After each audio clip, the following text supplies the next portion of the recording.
I never thought that we'd get a Mufasa prequel, and yet here we are.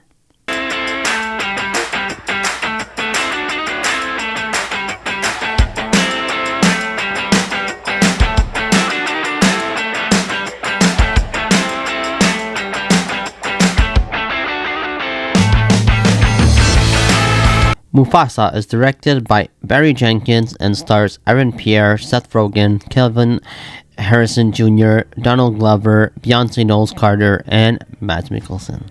The story focuses on a young Mufasa who is separated from his parents at an early age by a flood. He then becomes brothers with another lion named Taka and also joins a new clan of lions. I wasn't that big a fan of the Lion King movie that came out in 2019. I thought that it was just a rehash of the superior 1994 version.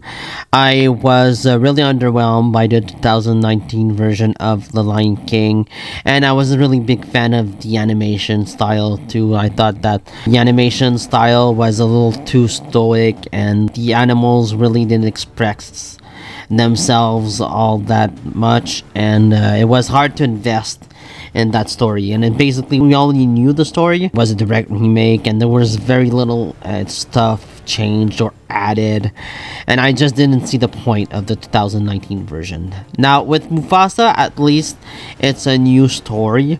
Like, I can at least enjoy this aspect of the movie because like it's a new story in the Lion King universe. So at the very least, there's that. Like, it doesn't feel like a rehash. Now, I don't really think that we needed a Mufasa origin movie. Personally, I thought that movie should have been like a sequel, which I think is coming next year. But nevertheless, I thought that this movie was mildly entertaining. I didn't hate it. I was expecting to hate this movie going into it. I just was not really super excited to go into the Mufasa movie, but I didn't hate it. It's far from perfect. It's got a lot of issues in my opinion. The story was entertaining. Like, I was into it, and I cared for Mufasa and Taka, who are the two main characters of this movie. I cared for both of them. I liked their journey. I thought that aspect of the movie was well done, was these two characters. The voice cast are all terrific. I thought that Aaron Pierre was really great as Mufasa, and Kevin Harrison Jr. was really good as Taka.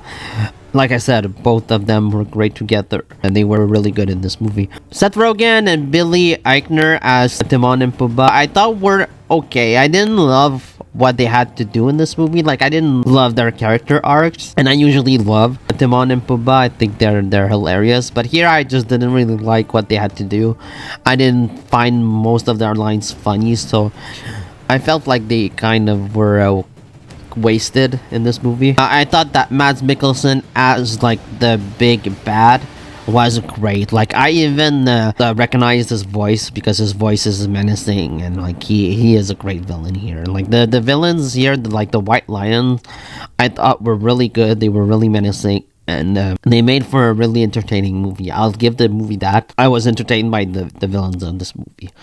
What I didn't like was Peaks was sort of the sequel to the original 2019 version, and sort of sequel to that. We keep going back and forth to the present day and the past, and I think that it would have been a smarter choice for the director to focus like only on the past, and maybe have like one scene at the beginning and at the end in the present day, but like we have the rest of the movie focused in the past. I think that would have been a lot better because it ruins the momentum. It really does. The story is sort of jumbled, and the pacing isn't right. The pacing is off, and I felt like the runtime of this movie, and I think it's because we're following like two timelines, and it doesn't work in my opinion.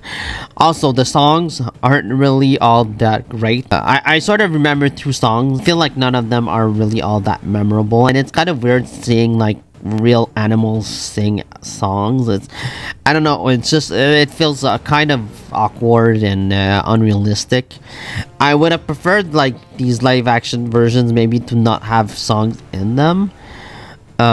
I don't know. I don't know how you could have done this, but I just think that the songs aren't really all that memorable, and they are just kind of lame, unfortunately. Like I said, the story here is a bit jumbled. The narrative is kind of weird. It goes a bit all over the place.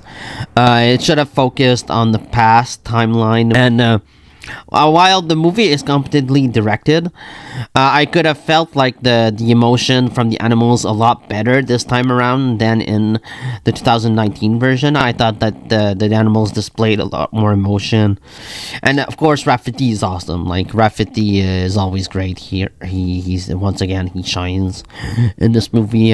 This movie is all right. It's passable. It's nothing grand, nothing amazing. I don't even think that we needed this movie, to be quite honest with you, but it's harmless. Like if you go into this movie with your family, your kids will have a great time with this film. So I'd give this movie a C plus. I think that it's all right. I enjoyed myself for what it was. So let me know what you think about Mufasa down in comments below. Please like, comment, subscribe, and see you next time.